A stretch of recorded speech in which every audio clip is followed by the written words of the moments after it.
आज जे उपस्थित राहिलेले सन्माननीय लोणारे सर यांना विनंती करतो की आपण आपलं 2 शब्दामध्ये मनोगत आणि या मुलांना शुभेच्छा आपण या ठिकाणी द्याव्या.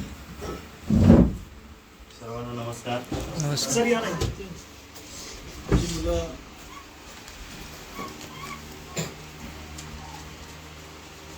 व्यासपीठावर उपस्थित सर्व मान्यवर आणि स्वराज्य संस्थापक छत्रपती शिवाजी महाराज यांना मानाचा मुजरा करतो. मागच्या वर्षीही जे उपक्रम झाले त्याचा मी साक्षीदार आहे. स्वतः मी जे ग्रुप डान्स झाले, सोलो डान्स झाले त्याचा पर्यवेक्षक होतो आणि एवढ्या सुंदर सुंदर म्हणजे कल्पना सर आणत असतात, नवीन नवीन उपक्रम आणत असतात. आताच आपण बघितलं की सगळं वातावरण मुलांनी शिवमय करून टाकलं. अगदी म्हणजे बोलताना जी माहिती त्यांनी दिली ती म्हणजे अगदी त्या तेवढ्या वयाच्या मुलांना म्हणजे शक्य होत नाही. आपल्या काळात तर नव्हतीच एवढं, म्हणजे आपण उभंही राहू शकत नव्हतो. पण सरांनी जो व्यासपीठ त्यांना उपलब्ध करून दिला, काही मुलं जरा घाबरली असतील किंवा पहिल्यांदा सर्वांच्या पुढे बोलली असतील, त्यामुळे कदाचित त्यांना शब्द आजही आम्हालाही कुठे स्टेजवरती बोला म्हटलं की आमचे पाय असे थरथर कापतात किंवा आम्हाला शब्द सुचत नाही. तर ती तर लहान मुलं आहेत. एकदम एवढ्या मोठ्या संख्येच्या समोर बोलणं ही सोपी गोष्ट नाही. आणि आमची श्रेया तर बोलतेच, तिचं काय, ती सुरुवातीला अशी वाटते की ती घाबरली आहे, पण एकदा ती सुरू झाली ना ती थांबतच नाही जोपर्यंत तिचं भाषण संपत नाही. छान छान. आणि ती समीक्षा पण छोटी, ती पण तिच्याच म्हणजे पायावर पाऊल टाकते. आणि रोहन आणि अथर्व पण आमचं सेम आहे. आणि बाकीचे सगळे सुद्धा एकदम छान आहेत. आमची दुर्वा पण आहे. आणि बाकीच्यांनाही ती प्रेरणा तुमच्या माध्यमातून किंवा शिवराय मावळे प्रतिष्ठानच्या माध्यमातून जो तुम्ही मंच त्यांना ती जी संधी उपलब्ध करून दिली, त्यामुळे पुढे भविष्यात आज ती नाही बोलली तरी पुढच्या वर्षी ती सगळी मुलं नक्कीच बोलतील. असेच उपक्रम आपण नेहमी राबवत राहा आणि आमच्या मुलांना संधी उपलब्ध करून देत राहा, अशा मी तुमच्या प्रतिष्ठानला शुभेच्छा देतो आणि माझे शब्द.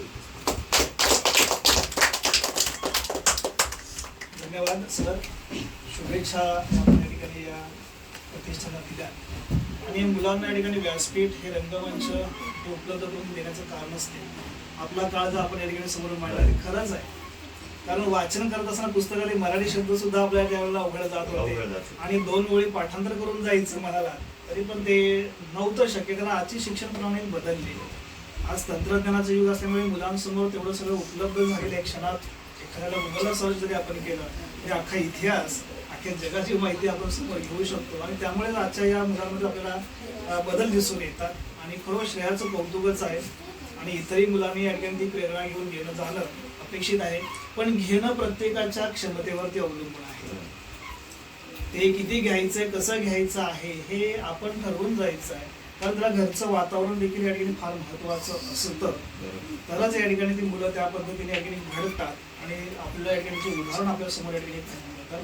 गेल्या वर्षीचं सुद्धा या ठिकाणी थोडक्यात बोलायचं म्हटलं तर जे काही वक्तृत्व स्पर्धा झाल्या यामध्ये आमच्या शिक्षकांच्या सर्व मुलं अक्षरशः या ठिकाणी जसं शिवमय वातावरण होतं की तिथेच या ठिकाणी घोषणा देऊन या ठिकाणी जयघोष करावं असं या ठिकाणी वातावरण या ठिकाणी मंत्रमुग्ध त्या मुलाने तिथे केलं होतं. आणि त्याचीच प्रचिती आपल्या ठिकाणी आली. मात्र हा वर्ग हा लहान होता, 1ली ते 4थीच आहे. आणि त्यामुळे या ठिकाणी आपल्याला तेवढी या ठिकाणी जी प्रसिद्धी या ठिकाणी आपल्याला पाहायला मिळाली नाही. तरी देखील आपण सर मुलांना देखील शुभेच्छा दिल्या. नक्कीच या शुभेच्छा त्यांना भविष्यासाठी उपयोगी ठरणार आहे. आजच्या या कार्यक्रमाचं किंवा या वक्तृत्व स्पर्धेचं ज्यांनी पर्यवेक्षक म्हणून भूमिका बजावली अशा सन्माननीय उपरेकर सर यांनाही विनंती करतो की आपण पर्यवेक्षक करताना आपल्याला आलेला या ठिकाणी जो अनुभव असेल आणि आमच्या या प्रतिष्ठानाने मुलांना आपण या ठिकाणी थोडक्यात या ठिकाणी आपण शुभेच्छा आपण या ठिकाणी द्याव्यात. आपलं मनोगत. सर्वांना नमस्कार. महाराष्ट्राचे आराध्य दैवत आणि स्फूर्तिस्थान आपले छत्रपती शिवाजी महाराज, तसेच त्यांना मी मानाचा मुजरा करतो. आणि सोबतच तुम्हा सर्व विद्यार्थ्यांना शुभेच्छा देतो की आज सुट्टी असून सुद्धा तुम्ही या कार्यक्रमाला उपस्थित झाले.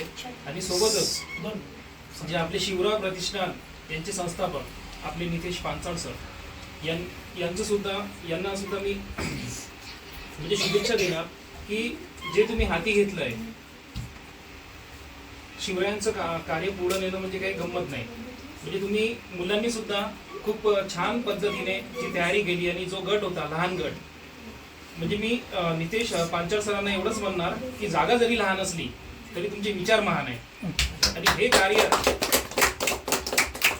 समोर नेणं म्हणजे गंमत दिसून आपल्याला येतच नाही. आणि त्यानंतर मुलांची ती तयारी होती, जो आत्मविश्वास, ज्या आत्मविश्वासाने मुलं बोलली आणि ती तयारी करत असताना त्यांनी जे आपलं काही मुलांनी सर्च करून केलं असेल, काही मुलांनी पुस्तकं वाचून केलं असेल, पण त्याच्यामध्ये बोलण्याची जी पद्धत असते, जी शैली असते, वेगवेगळ्या पद्धतीने आपण वेगवेगळ्या याच्याने आपण ती बोलण्याची शैली आत्मसात केली. आणि त्यासोबतच जी एका मुलीनी श्रेयाने जो एक सुंदर एक जे शिवाजी महाराजांवरती जे काव्य लिहिलेलं होतं ते सुद्धा खूप छान पद्धतीने तिने लक्षात ठेवून संस्कृतमध्ये त्याचा उल्लेख केला आणि न चुकता, म्हणजे आधी वाटलं होतं की आम्हाला सुद्धा ती घाबरणार म्हणून, पण तिने जसं सरांनी म्हटलं होतं आणि एका मुलांनी सुद्धा नेटके त्यांनी सुद्धा एक सुंदर एक सांगितलं. ती गोष्ट मी म्हणजे आपल्या मनामध्ये नोट केली की त्यांनी तो एक बोलला की आपल्या कपाळावर चंद्रकोर आणि दाढी असलेले ते शिवाजी महाराज नाही, तर शिवाजी महाराज कोण, ज्यांचे विचार शिवमय आहेत, जे विचारांनी ज्यांचे विचार महान आहेत ते शिवाजी महाराज. आणि हे सांगू इच्छितो मी की प्रत्येक मुलामध्ये शिवाजी महाराज नाही, म्हणजे मुलगा आहे म्हणजे मी शिवाजी महाराज असं नाही, तर प्रत्येक मुलीमध्ये सुद्धा शिवाजी महाराज आहेत. म्हणजे त्यांचे विचार एवढे चांगले आणि त्या मुलांनी जे सांगितलं त्यानुसारच, म्हणजे मी सुद्धा एक इमॅजिन केलं होतं की लोणारे सरांनी मला एक इन्व्हाइट केलं होतं, मी त्यांच्याकडे सहज आलेलो. ते बोलले की असं कार्यक्रम आहे शिवराय प्रतिष्ठान, तर माझ्या मनामध्ये पण आले जे संस्थापक आहेत ते पण म्हणजे दाढी वगैरे वाढवून आपलं चंद्रपूर वगैरे म्हणजे असं आजकाल आपल्याला दिखावा दिसतो असा, पण ते पण खूप म्हणजे असं सायलेंटली दिसतात आणि त्यांच्यावरून असं वाटतं की त्यांचे विचार शिवमय आहेत. ते स्वतःला म्हणजे महाराजांसोबत बरोबरी करणारे भरपूर आहेत, पण ते स्वतःला आपण जे मावळे म्हणतो त्याची आज आपल्याला गरज आहे आणि समाजामध्ये या गोष्टीची गरज आहे. आणि आज रविवार असून सुद्धा, सुट्टी असून सुद्धा आमचे शिक्षक गणपण म्हणजे त्यांना सुद्धा या कार्यक्रमाला उपस्थित राहिले आणि लोणारे सरांचा सुद्धा मी धन्यवाद करतो की आज मी असं म्हणजे सुट्टी घालवण्यासाठी त्यांच्याकडे आलो होतो, पण त्यांनी हा उत्कृष्ट जो उपक्रम होता त्याच्यामध्ये माझा समावेश केला आणि मला प्रशिक्षक म्हणून इथे संधी दिली, त्याबद्दल सर्वांचा मी धन्यवाद करतो आणि एवढे माझे 2 शब्द बोलून थांबतो.